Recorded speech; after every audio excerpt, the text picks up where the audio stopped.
Agenzia Le Cirque. Per vendere o acquistare la tua casa, Agenzia Le Cirque. Professionisti al tuo servizio.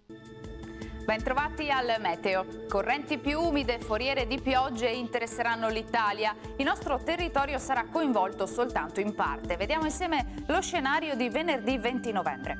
Sul Veneto il tempo sarà instabile, lo vediamo dalla grafica. Al mattino sarà infatti possibile qualche rovescio in pianura. Dal pomeriggio però la situazione sarà destinata a migliorare con fenomeni in esaurimento e un cielo decisamente più soleggiato.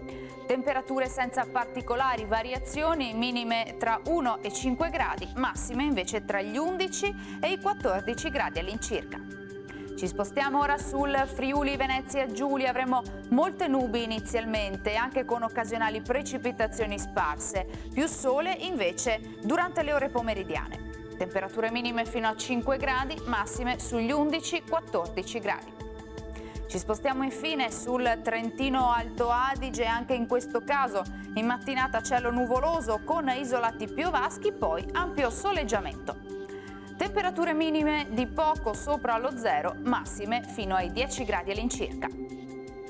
Dal meteo per ora è tutto, vi auguro un buon proseguimento in compagnia di Antenna 3.